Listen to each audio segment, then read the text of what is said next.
So hello everyone. So in this lecture we are going to completely understand national income accounting.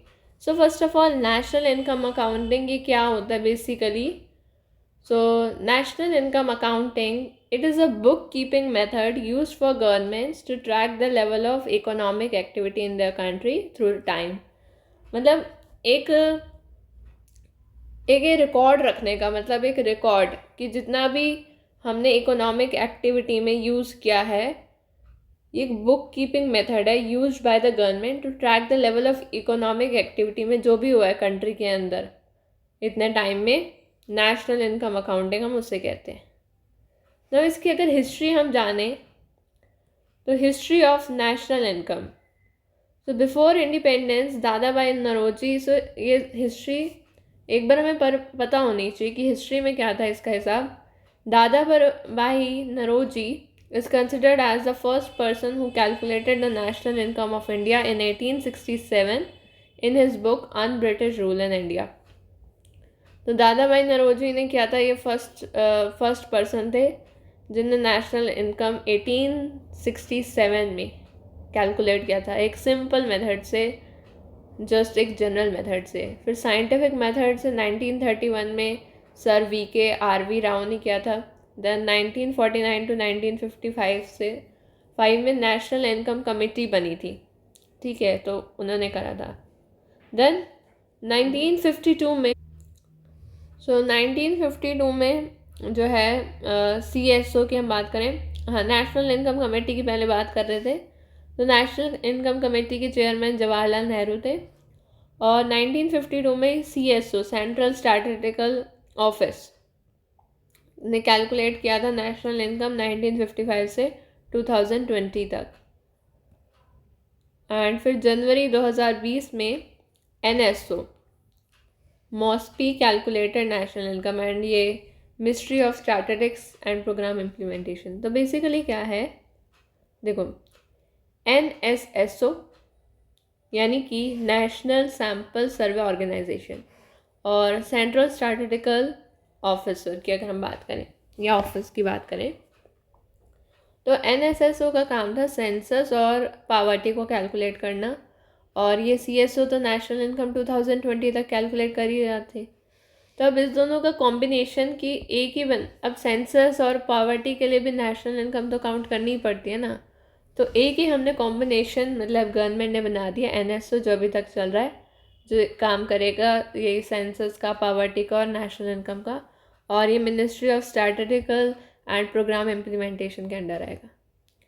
Now let's discuss some key facts about national income. So only final products is counted in national income and only factor income is included। National income और GDP में फ़र्क होता है, और national income is basically NNP eight factor cost, that is net national product at factor cost, ठीक है। तो ये बेसिकली की पॉइंट्स हैं और इन्हीं की पॉइंट्स को अंडरस्टैंड करेंगे हम नेशनल इनकम में। तो एक एक जो लाइन है ना इसमें कि सिर्फ फाइनल प्रोडक्ट्स ही काउंट होते हैं, तब फाइनल प्रोडक्ट्स क्या होते हैं, और सिर्फ फैक्टर इनकम ही इंक्लूड होती है। अभी फैक्टर इनकम क्या होती है और GDP से क्यों डिफरेंट है, NNP फैक्टर कॉस्ट, सब एक एक करके पॉइंट वाइज। सो इसके लिए हमें सबसे पहले जैसे फाइनल प्रोडक्ट्स की बात हुई, तो फाइनल प्रोडक्ट्स और इंटरमीडिएट के बीच में हमें डिफरेंस समझना होगा। एक लेआउट में चलते हैं।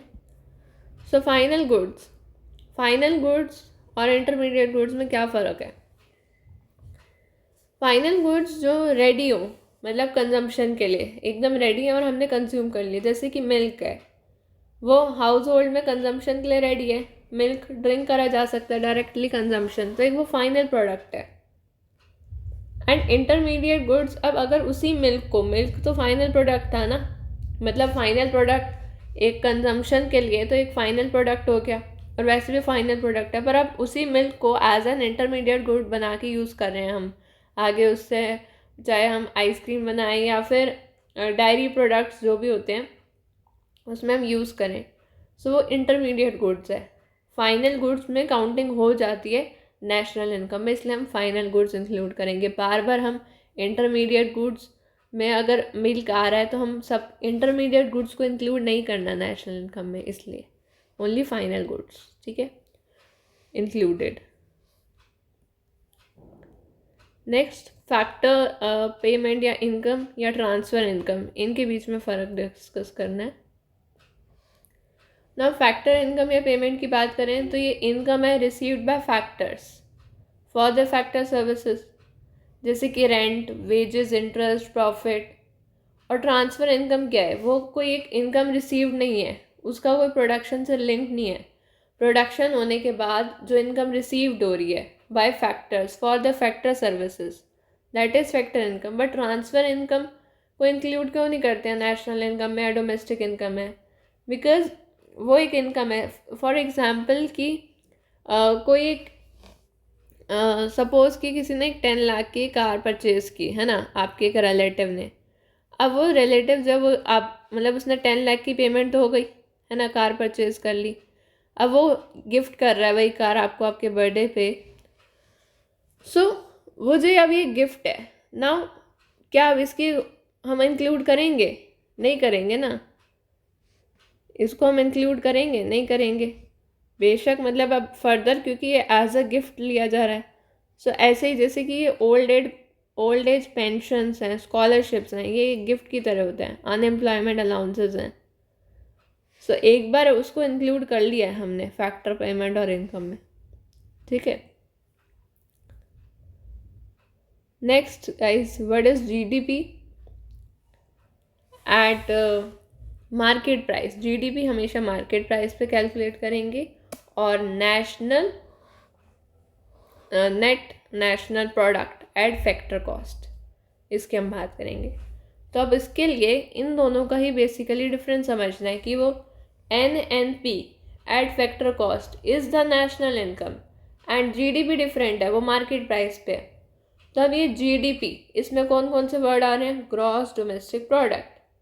सबसे पहले ग्रॉस और नेट का डिफरेंस समझते हैं, फिर डोमेस्टिक। प्रोडक्ट वर्ड तो सेम है ना, domestic versus national, net national product. फिर वो मार्केट प्राइस पे आएगी, फैक्टर कॉस्ट पे। तो मार्केट प्राइस क्या होता है, फैक्टर कॉस्ट क्या होता है? अगर इन तीनों का डिफरेंस समझ लिया तो हमें बेसिकली आइडिया लग जाएगा सारा, ठीक है। तो जैसे कि फॉर एग्जांपल कार परचेज का एग्जांपल लेते हैं। 10 लाख की कार परचेज की हमने, 1 साल के बाद हमें मतलब कार से हम बोर हो गए, पसंद नहीं आई। 1 साल के बाद हम कार को सोल्ड कर रहे हैं, बट 10 लाख की तो सोल्ड नहीं कर सकते ना। अब उसके 8 लाख में हम सोल्ड करनी पड़ रही है, 1 साल पुरानी हो गई कार। तो अब ये जो 2 लाख है, ये 2 लाख का क्या है, डेप्रिसिएशन हुआ है।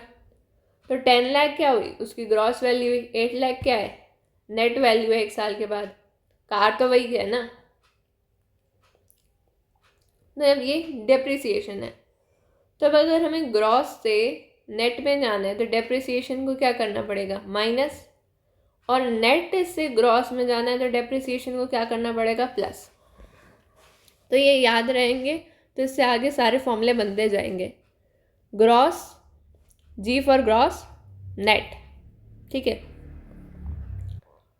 नाउ डेप्रिसिएशन को अगर शॉर्ट में जैसे डेप लिखा हुआ है तो net plus dep is gross, net plus dep is gross, net plus dep equal to gross, ठीक है।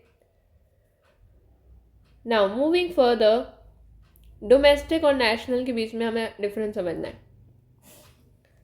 एक सेकेंड, तो पीछे ये समझ में आ गया।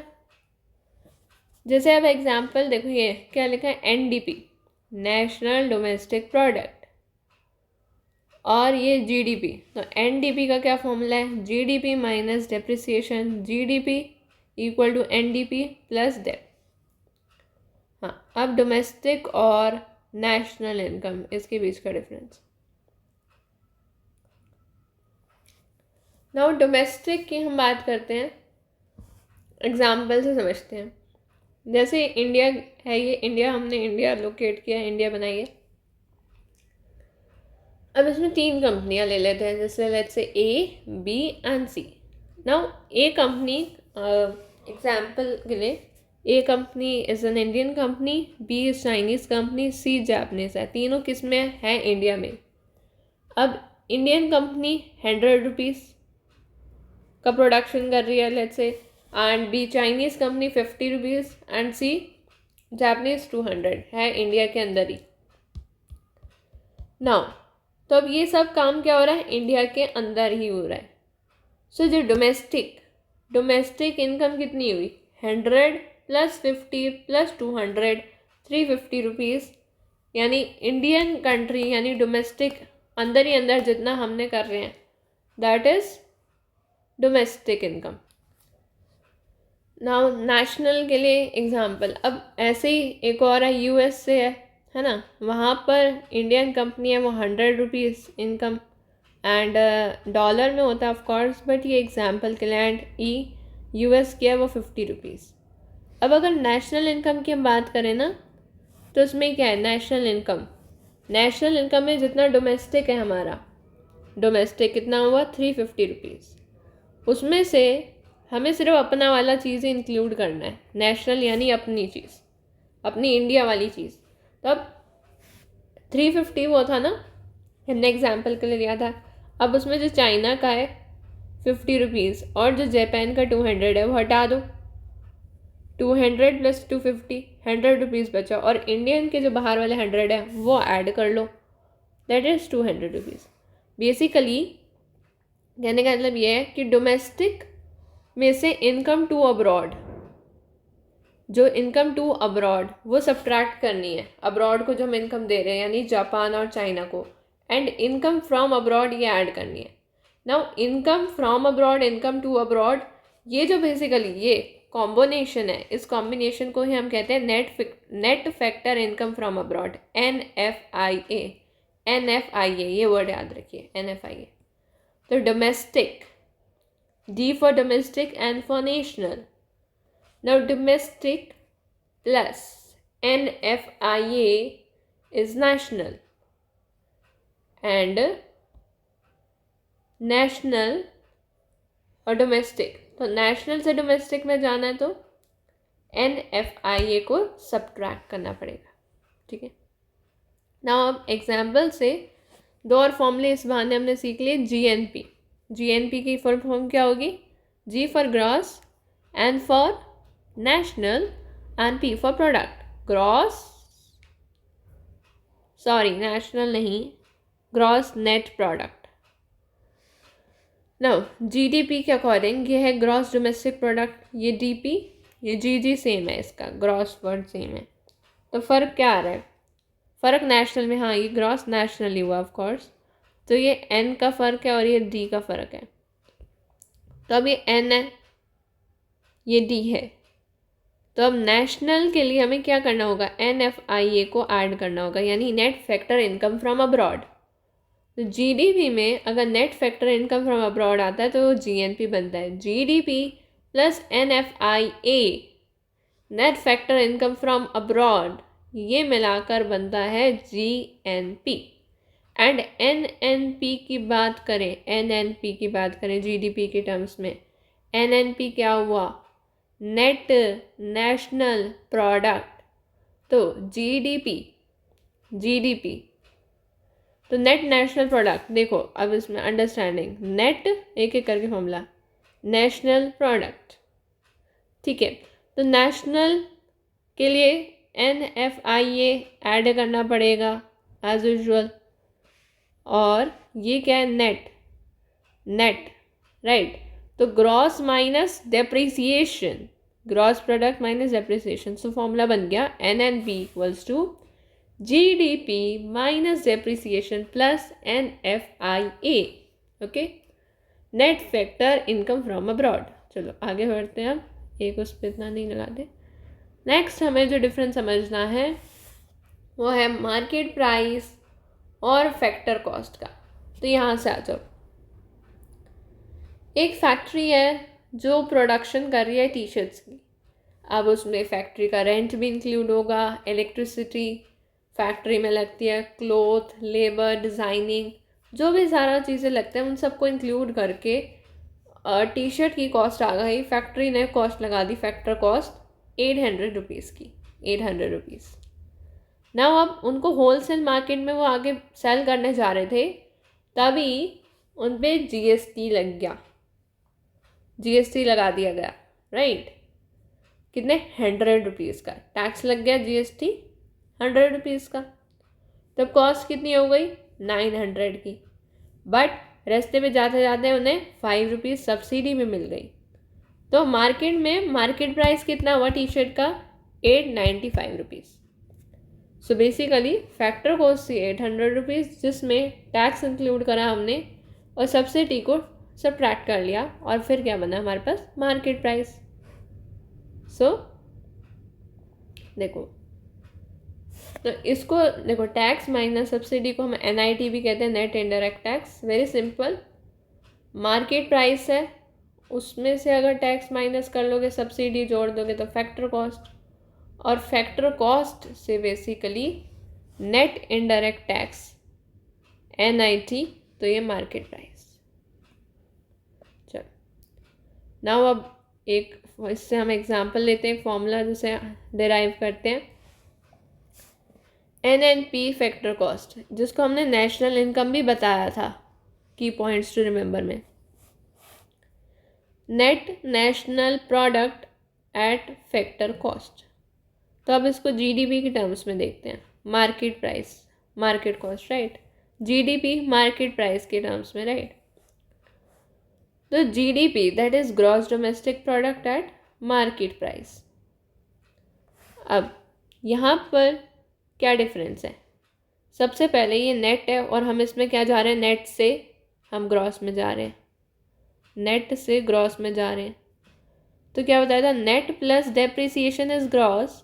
सब नेट से ग्रॉस में जाएंगे तो डेप्रिसिएशन माइनस होगा, ठीक है, ये फॉर्मूला क्लियर है। देन ये नेशनल है, ये डोमेस्टिक है, ये नेशनल है, ये डोमेस्टिक है। तो नेशनल और डोमेस्टिक में क्या फ़र्क बताया था, NFIA का, ठीक है। तब NFIA नेशनल है एंड ये क्या है, डोमेस्टिक है। तो देखो, हम डोमेस्टिक से नेशनल में जाना है तो NFIA ऐड होगा, और ये फैक्टर कॉस्ट है, ये मार्केट प्राइस कह लो, मार्केट कॉस्ट कह लो, ये बात है। तो सब्सिडी ऐड होगी और इनडायरेक्ट टैक्स सबट्रैक्ट होगा, ठीक है। So this is the basically formula. Moving further now, अब हम आते हैं आगे। सो हमारी इकोनॉमी में बेसिकली 3 सेक्टर्स हैं, प्राइमरी, सेकेंडरी, टर्शरी। प्राइमरी जिसमें nature, agriculture, mining, fishery, forestry, ये सब आता है। तो प्राइमरी सेक्टर जो है वो आजकल मिनिमम कंट्रीब्यूटर है GDP में, 17% कह लो। सेकेंडरी में फैक्ट्री और इंडस्ट्री से जो प्रोडक्ट बनते हैं, चेयर, जैसे हम वुड का इस्तेमाल करके चेयर बना ली, सेकेंडरी हो गया ये। टर्शरी जो सर्विसेज हैं, इनटैंजिबल, मतलब हम सर्विसेज को हम टच नहीं कर सकते ना, टीचिंग है, हम बैंकिंग है, इनको टच नहीं कर सकते।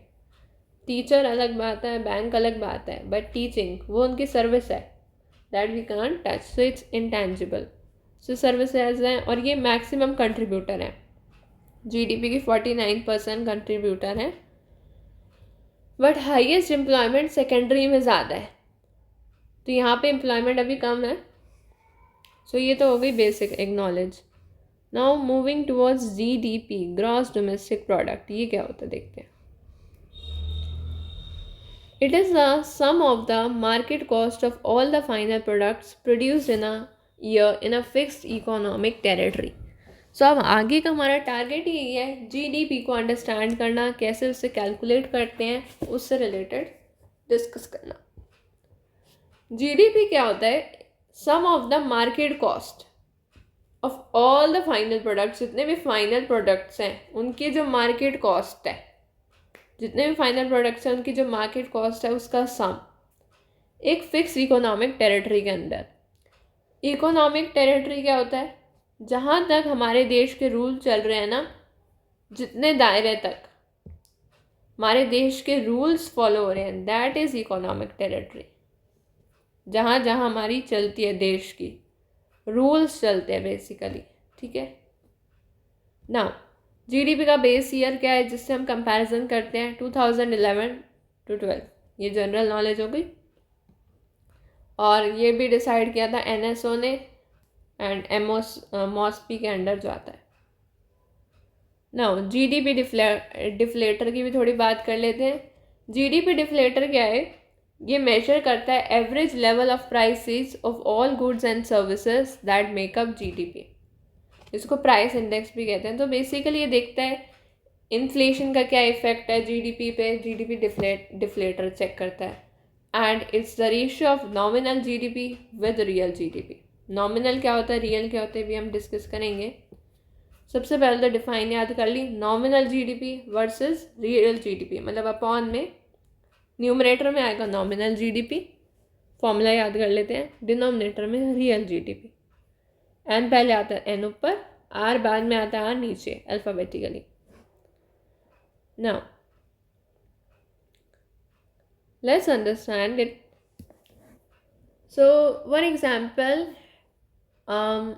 100 पैकेट्स चिप्स के प्रोड्यूस हो रहे हैं और एक पैकेट चिप्स का, कुरकुरे का कह लो, 10 रुपये का एक पैकेट है, तो 1000 रुपीज़ होगा ना। वही 1000 रुपीज़, एक पहला केस लेते हैं कि अगर प्रोडक्शन इंक्रीज़ हो गई, आउटपुट इंक्रीज़ हो गया, तो 200 पैकेट प्रोड्यूस हो रहे हैं, प्रोडक्शन बढ़ रही है, पैकेट का रुपीज़ वही है 10 रुपीज़, तो 2000 रुपीज़ क्रिएट हुए ना। सेकंड केस लेते हैं, महंगाई बढ़ा दी, हमने पैकेट्स का ही रुपीज़ इंक्रीज़ कर दिया, तो 20 रुपीज़ हो गए, तो 2000 रुपीज़ 100 पैकेट इंटू, मतलब दोनों ही केसेस में क्या क्रिएट हो रहे हैं, 2000 रुपीज़। बट यहाँ पे फ़ायदा क्या है, प्रोडक्शन इंक्रीज़ हो रही है, ठीक है। सो नॉमिनल और रियल जीडीपी का भी यही हिसाब है।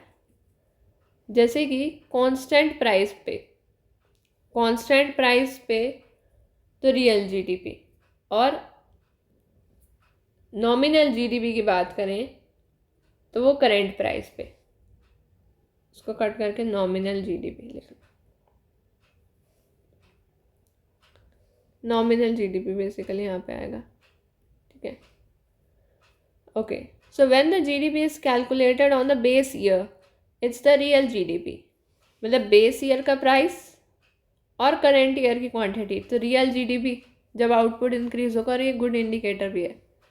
नॉमिनल जीडीपी तब कहलाता है करेंट ईयर का प्राइस और करेंट ईयर की ही क्वांटिटी, तो ये it can be increase without increase in output and it's not a good indicator, ठीक है। नाउ जीडीपी की ग्रोथ की बात कर लेते हैं, तो present year minus last year upon में लास्ट ईयर इंटू 100। ओके, अब फटाफट हम आते हैं, जीडीपी के कुछ मेथड्स होते हैं कैलकुलेशन के, वही basically product method, expenditure and income method. Product method होता है current market price, expenditure method भी current market price, income method होता है फैक्टर कॉस्ट पे डिपेंड करता है। मार्केट प्राइस क्या होता है, price at which a product is sold in market. Factor cost क्या होता है, जिस प्राइस पे प्रोडक्ट प्रोड्यूस होता है। तो प्रोडक्ट मेथड समझते हैं बेसिकली। प्रोडक्ट मेथड आउटपुट, एक value added method. So when the sum total of gross value added of all the firms in the economy, GDP calculate हो सकता है। तो अभी हमने जीडीपी का जब पहले डिफाइन भी पढ़ी थी, तो क्या था उसमें, देखो यही था ना कि sum total of the gross value added of all the firms in economy. इसी लेक्चर में हम पूरा कंप्लीट कर लेंगे, so don't worry. Just gross value of the output produced by the firms minus the value of the intermediate goods used by the firms। Intermediate goods को हम नहीं देख रहे हैं, हम सिर्फ ग्रॉस वैल्यू देख रहे हैं आउटपुट की जो प्रोड्यूस हुई है। एन फर्म्स है मान लो, और हम अगर एन फर्म्स के अकॉर्डिंग कैलकुलेट करते हैं, तो ये G gross value added 1, gross value added 2 up to N, तो ये क्या हुआ, एक समेशन हो गया, राइट। नाउ जैसे कि फॉर एग्जाम्पल एक ये फार्मर है और ये बेकर है, राइट। तो टोटल प्रोडक्शन 100 रुपीज़ का फार्मर ने किया और बेकर ने 200 का किया। इंटरमीडिएट गुड्स यहाँ पे तो ज़ीरो ही होंगे, पर अब फार्मर के गुड्स को यूज़ करके बेकर ने यूज़ किया 50 रुपीज़ का, 50 रुपीज़, तो इसकी तो वैल्यू एडेड कितनी होगी, 100, और बेकर की कितनी होगी, ये 50 इंटरमीडिएट वाला माइनस करके लेंगे 150, तो जीडीपी क्या बनेगा, sum of the gross value added, 100 + 150 250, एक अंडरस्टैंडिंग के लिए. Now expenditure method similarly GDP को हम लेते हैं. हमने अभी तक बहुत सारे टर्म्स पढ़े. तो जीडीपी ग्रॉस डोमेस्टिक प्रोडक्ट की बात करें तो ये होता है एक final expenditure received by the all the forms in the economy. जितने भी फॉर्म्स है इकोनॉमी में उन सबका एक फाइनल एक्सपेंडिचर. जैसे कंजम्पशन एक्सपेंडिचर C+I+G+X-M. तो C क्या होता है कंजम्पशन एक्सपेंडिचर, I क्या होता है इन्वेस्टमेंट, G क्या होता है गवर्नमेंट की purchases sale, X export, M import. तो अगेन जैसे फार्मर है उसने टोटल प्रोडक्शन किया था 100 का, बेकर ने 200 का. फाइनल एक्सपेंडिचर आया इस पर, जैसे 50 रुपीज़ का इंटरमीडिएट उसने परचेज किया तो इस पर 50 रुपीज़. और यहाँ पर तो ये 200 ही हुआ. यहाँ पर तो 200 ही हुआ ना एक्सपेंडिचर. फाइनली एक्सपेंडिचर कितना 50 का, और इस पर फाइनल एक्सपेंडिचर कितना 200 का. तो फाइनल एक्सपेंडिचर जोड़ दोगे तब भी ये 250 पड़ेगा. ठीक है. अब सी जो कंजम्पशन है उसमें क्या क्या आते हैं, consumer durable, non durable goods, services, है ना.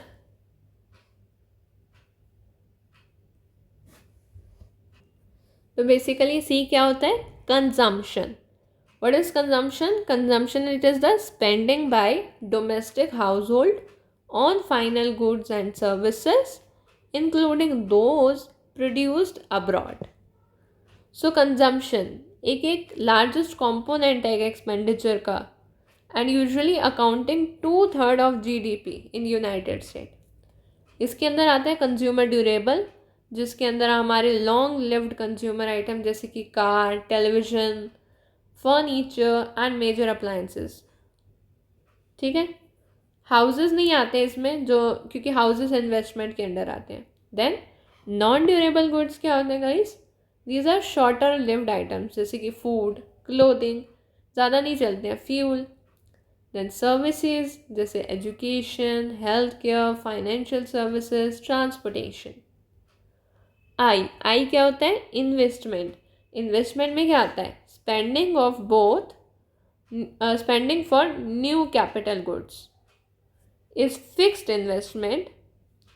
ठीक है सुन लो, इन्वेस्टमेंट में क्या आता है spending for new capital goods is fixed investment and it increases in firms inventory holdings, that is inventory investment.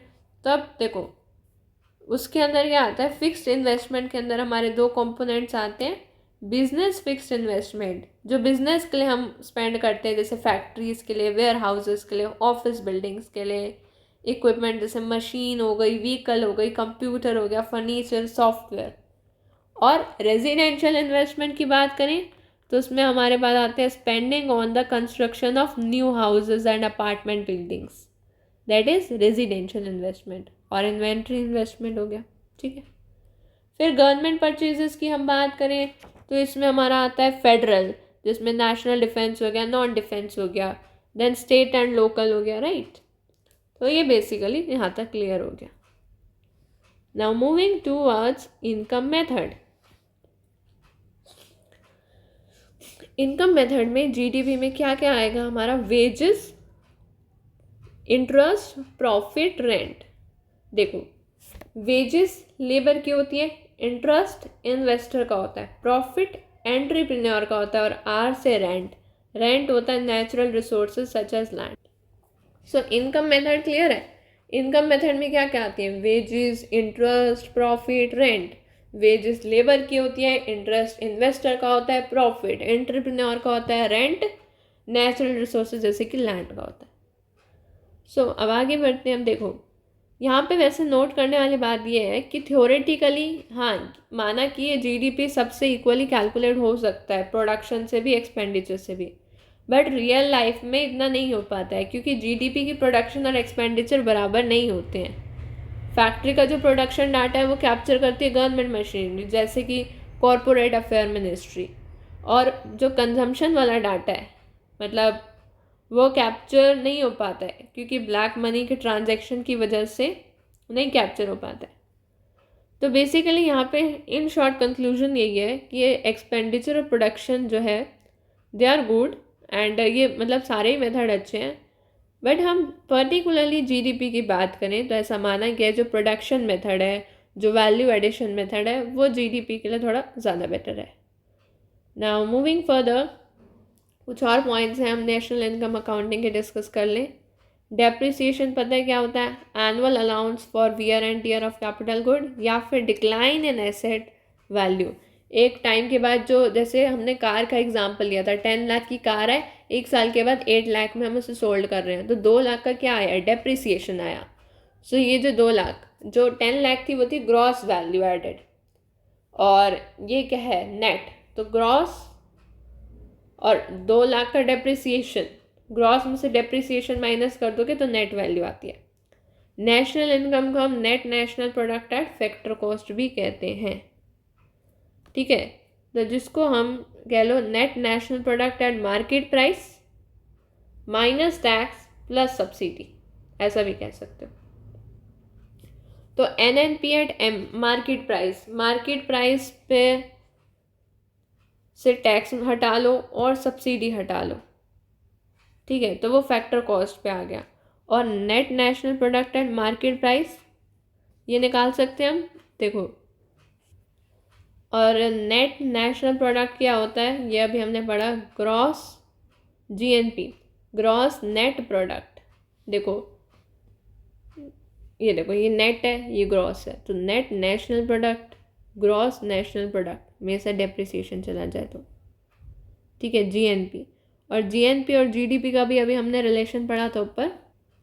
देखो GNP और GDP का ये रिलेशन था, GNP equals to GDP plus NFI, ठीक है। तो ये सारे फॉर्मूले आपस में रिलेटेड है, तो बेसिक अंडरस्टैंडिंग वही है। चलो और पॉइंट है, पर कैपिटा इनकम क्या होता है?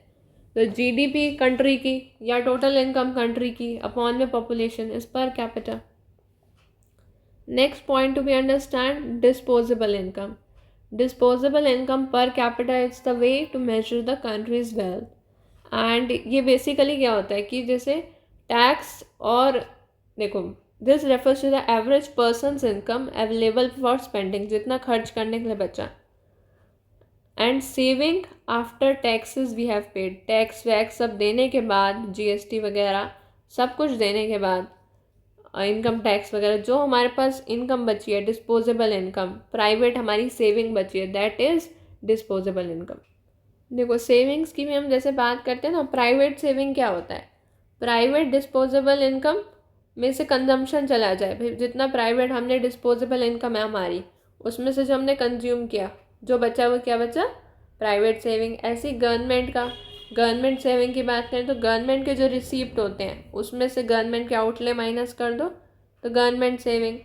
और private saving plus government saving, इसको हम कहते हैं GNP, that is income plus NFP।